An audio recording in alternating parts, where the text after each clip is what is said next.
All right, so in the last video, we talked about how to kind of relate the three graphs. So this time, we want to look at actually kind of creating things from graphs. So I'm going to sketch out here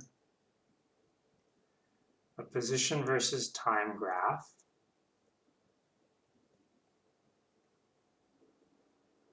I'll say it's something like that.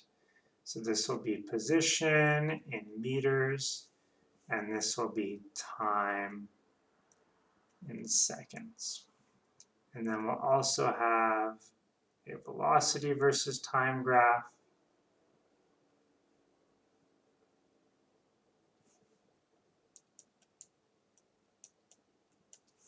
And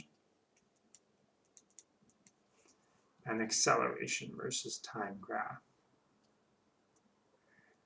So I'm going to be sketching here. I'm not going to be worried about getting the exact values, but you'll get an idea. So I'm going to say that we look at something like this shape. So what we know from kind of what we're looking at is that the velocity is going to be the derivative, or sorry, that's the calculus word, it's going to be the slope of our position versus time graph. So if we look originally, our position has no slope, and at the end it has no slope. So that means on my velocity graph, I should be at 0 at the beginning and 0 at the end. And then we see that as I go from left to right, my slope gets steeper and steeper and steeper until about here, we'll say, that it goes flat. And then we'll say it stays flat till about here. It's not perfect, but for sake of illustration here, we'll say it does go kind of not flat, but straight line here in the middle. So that means my velocity is going to slowly increase until I get to the place where it's flat, or where it's straight, and then that means my velocity stays a constant because it's going up at a constant speed, it's got a constant slope.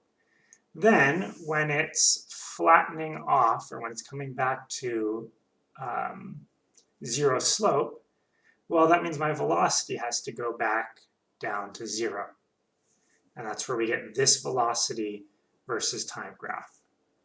So now acceleration is the slope of the velocity versus time graph. So if I look in this first part, it's got a slope that's some positive amount. I don't know how much, but it's positive and it doesn't change. So this should be a completely horizontal line.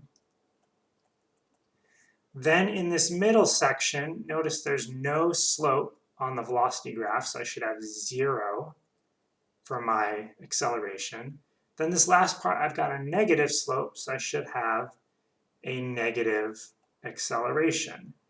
And if we assume that it's a constant slope or a completely straight line, I should have a constant negative acceleration.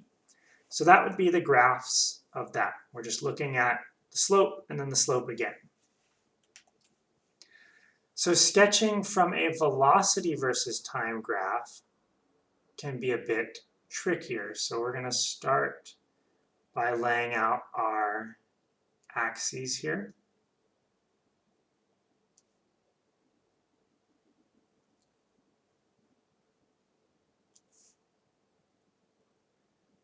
Like so.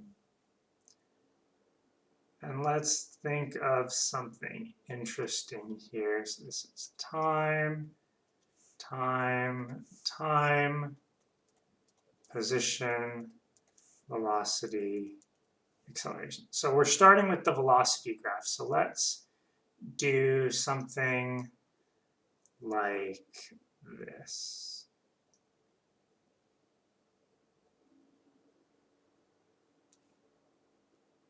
And then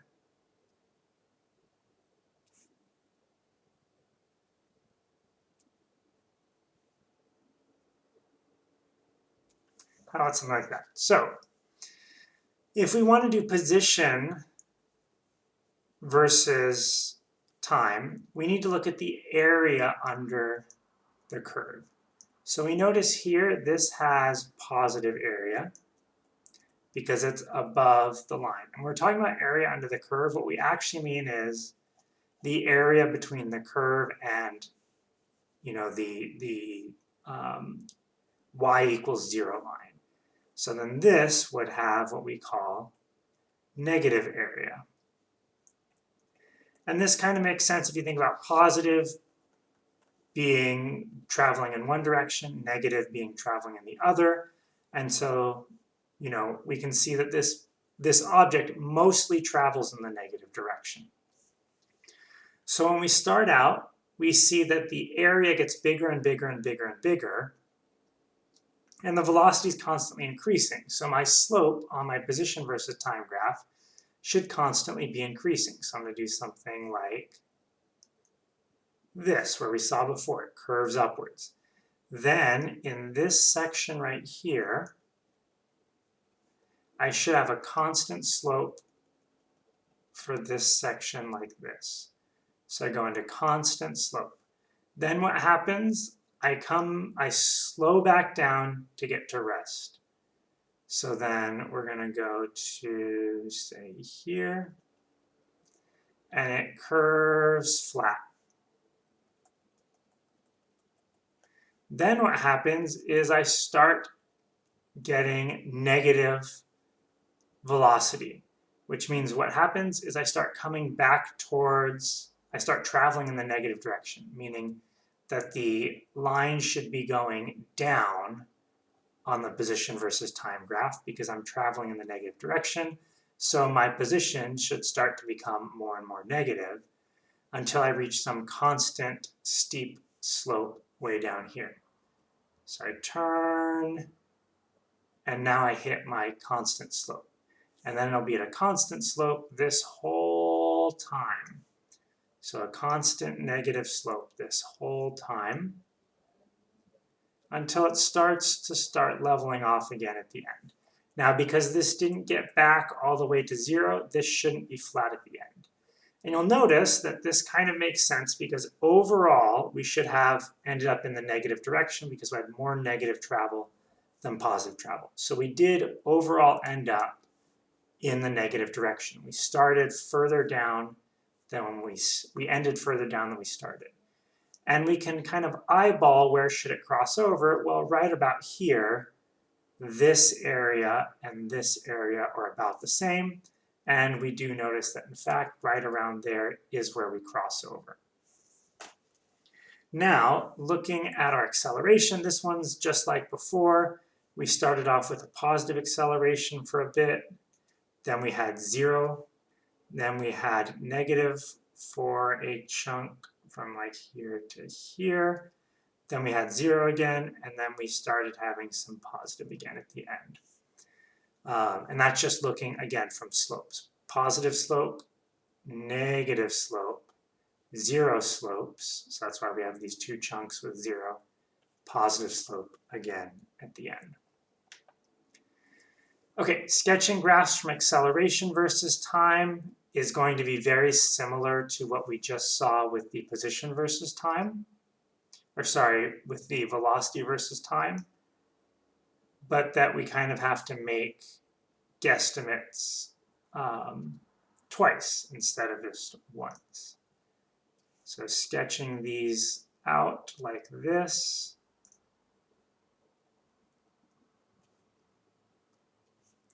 So acceleration, velocity, position, time, time, time. So I'm going to do something nice and simple because in this class, remember, we're only dealing with constant accelerations.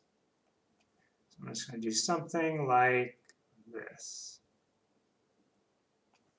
So we start off with a negative acceleration, which means I should, on my velocity, I should have a negative slope. It's a constant negative slope, so it should look something like this. Then I have no acceleration, so I have no change in my velocity. So I should have a flat horizontal line for velocity. Then we have a positive acceleration that's about the same amount as before, but for longer. So I should hit back to 0 velocity and then go up and above a little bit, because basically after this area and this area are about the same. So that means when these two kind of happen, whatever change in velocity, whatever negative change in velocity I had here, I get the same amount of positive velocity here, and there's some left over at the end to give me, going above there. So now with position, we want to start by moving in the negative direction and speeding up. So in the negative direction and speeding up means I start to slope down. Then I have a constant slope this whole time to here. Then I'm going to start getting back to 0. So my speed starts coming back towards 0, which means I start leveling off. And then I hit flat. And then I start getting positive velocity at the end. So that means I start traveling back in the positive direction. So that's really hard to see. Let me re-sketch that with less dramatic lines. So again, we start off at, I'll start even up here because we don't know what position I start at. We just know that I initially start at rest. I start speeding up and traveling downwards. Once I get to here, then I travel with a constant speed.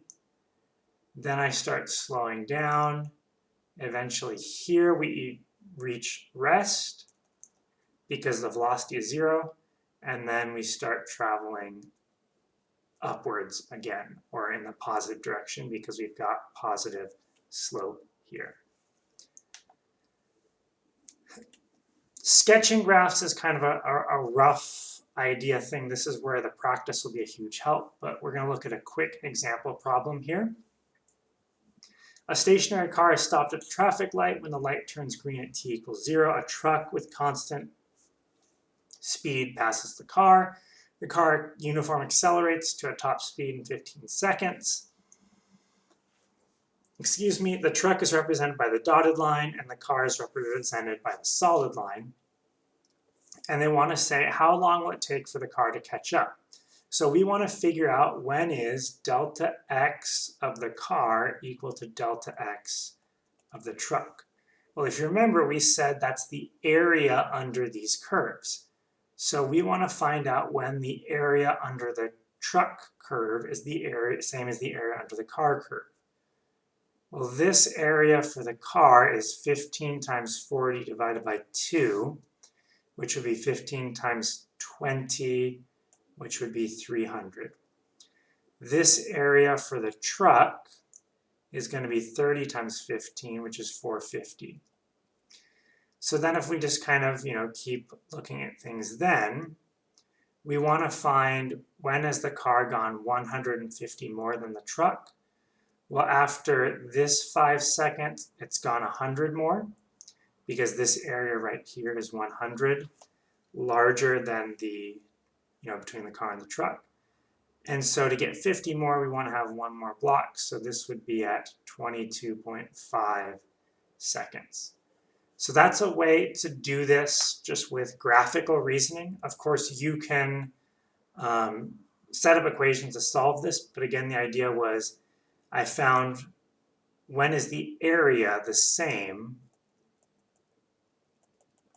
for under the red dashed line and under the blue solid line. So if you want to check, if you want to double check here, 30 times 22.5,